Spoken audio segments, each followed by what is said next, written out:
بسم اللہ الرحمن الرحیم رب اشرح لی صدری ویسر لی امری واحلل عقدۃ من لسانی یفقہوا قولی رضیت باللہ ربا وبالاسلام دینا وبمحمد صلی اللہ علیہ وسلم نبیا ورسولا اللہ اکبر اللہ اکبر اللہ اکبر لبیک لبیک لبیک یا رسول اللہ صلی اللہ علیہ وسلم الحمد للہ رب العالمین والصلاة والسلام علی خاتم النبیین سید الرسل وخاتم المعصومین وعلی آلہ واصحابہ اجمعین اما بعد فاعوذ باللہ من الشیطان الرجیم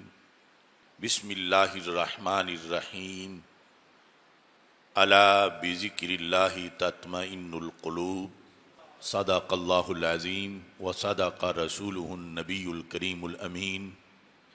ان اللہ وملائکتہ یصلون علی النبی یا ایہا الذین آمنوا صلوا علیہ وسلموا تسلیما الصلاۃ والسلام علیک یا سیدی یا رسول اللہ وعلی آلک واصحابک یا سیدی یا حبیب اللہ الصلاۃ والسلام علیک یا سیدی یا خاتم النبیین وعلی آلک واصحابک یا سیدی یا خاتم المعصومین مولاي صل وسلم دائما ابدا على حبيبك خير الخلق كلهم منزه عن شريك في محاسنه فجوهر الحسن فيه غير منقسم محمد تاج رسل الله قاطبة محمد صادق الاقوال والکلم محمد ذکرہ روح لانفسنا محمد شکرہ فرد علی الامم رب صل وسلم دائما ابدا علی حبیبک خیر الخلق کلہم خدایا بحق بنی فاطمہ کہ بر قول ایماں کنی خاتمہ اگر دعوتم رد کنی ور قبول منو دستو دامان آل رسول صلی اللہ علیہ وسلم اللہ تبارک و تعالی جل جلالہ وعم نوالہ واتم برہانہ وعظم شانہ وجل ذکرہ وعز اسمہ کی حمد و ثنا اور حضور سرور کائنات مفخر موجودات زینت بزم کائنات دستگیر جہاں غم گسار زماں سید سروراں حامی بے کساں قائد المرسلین خاتم النبیین والمعصومین احمد مجتبی جناب محمد مصطفیٰ صلی اللہ علیہ وعلی آلہ واصحابہ وبارک وسلم کے دربار گہربار میں ہدیہ درود و سلام عرض کرنے کے بعد السلام علیکم ورحمۃ اللہ وبرکاتہ۔ رب ذوالجلال کے فضل اور توفیق سے مرکز صراط مستقیم جامع مسجد رضا مجتبی گوجرانوالا میں جمعۃ المبارک کے موقع پر ہماری گفتگو کا موضوع ہے لفظ ذکر کے قرآنی معانی۔ لفظ ذکر ہم اگر سوچیں تو جب سے ہم نے ہوش سنبھالا ہے یہ لفظ ہماری بولی میں موجود ہے، پنجابی بولیں یا اردو بولیں یا فارسی جو اس علاقے میں بولی جاتی رہی ہیں، اور قرآن مجید برہان رشید میں بھی لفظ ذکر بار بار آیا ہے۔ آج ہمارا موضوع یہ ہے کہ جو ہم جس معنی میں لفظ ذکر کو استعمال کرتے ہیں، ایک تو کثرت سے کہ فلاں بندہ اللہ کا ذکر کر رہا ہے، یا فلاں نے گفتگو کرتے ہوئے فلاں کا ذکر کیا، تو قرآن مجید میں جب اس لفظ کو استعمال اس کا دیکھتے ہیں تو 16 معانی میں لفظ ذکر کو ذکر کیا گیا ہے، اور جن جن آیات کا میں تذکرہ کروں گا اور وہاں جس معنی کا ذکر کروں گا، ذکر کے جس معنی کا، تو اس کا یہ مطلب نہیں کہ اس معنی کے سوا کوئی اور معنی کیا نہیں جا سکتا، اور معنی کی بھی گنجائش موجود ہے، لیکن یہ جو تنوع ہے یہ قرآن مجید قرآن رشید کی بلاغت ہے اور جامعیت ہے کہ ایک لفظ سے کتنے معنی رب ذوالجلال نے اپنے کلام میں مراد لیے ہیں۔ سب سے پہلے ذکر سے مراد ہے ذکر باللسان، زبان کا ذکر، اور مذکور کون ہے؟ اللہ کی ذات۔ تو جس طرح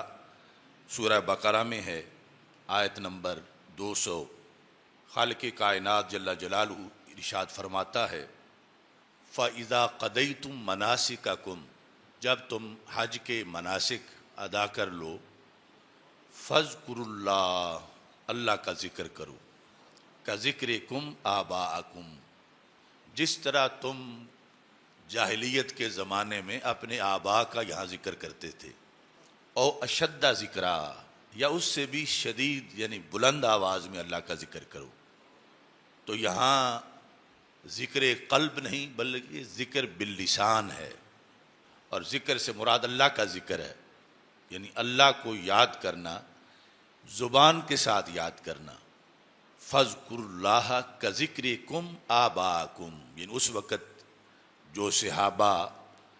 موجود تھے اور آیت نازل ہوئی کہ تم اپنے پہلے دور میں جس طرح جو جاہلیت کا حج تھا اپنے آبا کا یہاں پر ذکر کرتے تھے، تو اب اللہ کا ذکر کرو، کذکرکم آباکم، جس طرح تمہارا ذکر کرنا تھا اپنے آبا کو اس طرح، او اشد ذکرا، یا اس سے بھی شدید طریقے میں تم اللہ کا ذکر کرو۔ تو اب یہ شدید دلالت کر رہا ہے کہ یہ دل والا نہیں بلکہ زبان والا ہے، اگرچہ مومن جب زبان سے ذکر کرتا ہے تو دل بھی اس کی طرف متوجہ ہوتا ہے، اور متوجہ کرنا مقصد بھی ہے۔ اس کے بعد ذکر کا دوسرا معنی ہے ذکر بالقلب، دل یاد الہی کے اندر لگا دینا۔ زبان لگانا آسان ہے، دل کو لگانا مشکل ہے۔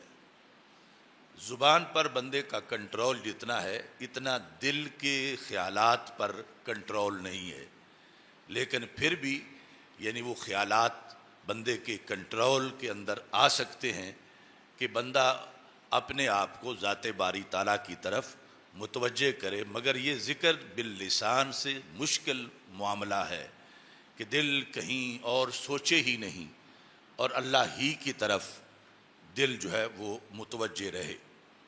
تو قرآن مجید برہان رشید میں آل عمران سورہ کے اندر 135 آیت جو ہے اس میں ہے والذین اذا فعلوا فاحشۃ، وہ لوگ جب وہ کسی بے حیائی یا گناہ کا ارتکاب کریں، اور ظلموا انفسہم، یا اپنی جانوں پہ ظلم کر بیٹھیں مسلمانوں میں سے، تو ان کا وتیرہ کیا ہے؟ فرمایا اگر ان سے ایسی کوئی گڑبڑ ہو جائے، ذکر اللہ، وہ اللہ کو یاد کرتے ہیں، اور اللہ کو یاد کر کے فاستغفروا لذنوبہم، اللہ سے پھر اپنے اس گناہ کی مغفرت طلب کرتے ہیں۔ تو یہ گناہ کے بعد کوئی چھوٹا موٹا بندے سے کچھ بھی ہو تو اس کے بعد دل میں اللہ کا خوف، اس کو ذکر اللہ سے تعبیر کیا گیا کہ وہ اللہ کا خوف محسوس کرتے ہیں، پہلے خوف محسوس کرتے ہیں اور پھر زبان سے استغفر اللہ کہتے ہیں کہ رب میں تو اسے مغفرت طلب کرتا ہوں، تو یہ ہے ذکر قلب، یعنی دل میں رب ذوالجلال کی یاد اور حضوری، اس کا اس آیت کے اندر تذکرہ موجود ہے۔ تیسرے نمبر پر ذکر کا معنی ہے تذکرہ کرنا، ذکر بمعنی تذکرہ۔ تو قرآن مجید میں ہے رب ذوالجلال ارشاد فرماتا ہے وَاذْكُرْ فِي الْكِتَابِ ابراہیم، سورہ مریم آیت نمبر 41، وَاذْكُرْ فِي الْكِتَابِ ابراہیم، تذکرہ کیجئے قرآن میں حضرت ابراہیم علیہ السلام کا۔ تو یہاں پر ذکر الہی نہیں، یہاں پر ذکر اس لحاظ سے ذکر الہی پھر ذکر لسانی یا ذکر قلبی وہ نہیں، ایک شخصیت کا تذکرہ اللہ کروانا چاہتا ہے کہ تم ان کا تذکرہ کرو۔ اور ایسے ہی یوسف علیہ السلام جب قید میں تھے تو جو ساتھی ایک رہا ہوا تھا تو اس کو کہا اذکرنی عند ربک، میرا ذکر کرنا اپنے بادشاہ کے پاس، یعنی میرا تذکرہ کرنا کہ میں نے تمہیں خوابوں کی تعبیر بتائی تھی، تمہاری رہائی کی بتائی تھی اور دوسرے کے پھانسی چڑھنے کے لحاظ سے، تو بادشاہ کے پاس میرے اس وصف کا کہ میں خوابوں کی تعبیر بتاتا ہوں، اس بات کا تذکرہ اور ذکر کرنا۔ چوتھے نمبر پر ذکر بمعنی خبر ہے، ذکر بمعنی خبر۔ قرآن مجید میں وَيَسْأَلُونَكَ عَنْ ذِي الْقَرْنَيْنِ، محبوب وہ لوگ آپ سے ذوالقرنین کے بارے میں پوچھتے ہیں، قُلْ سَأَتْلُو عَلَيْكُمْ مِنْهُ ذِكْرًا،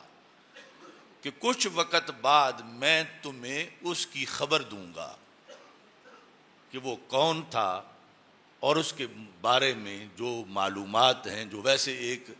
تاریخ کا موضوع ہے، تو یہاں پر ذکرہ بمعنی خبرہ ہے کہ قل سأتلو علیکم، تم پر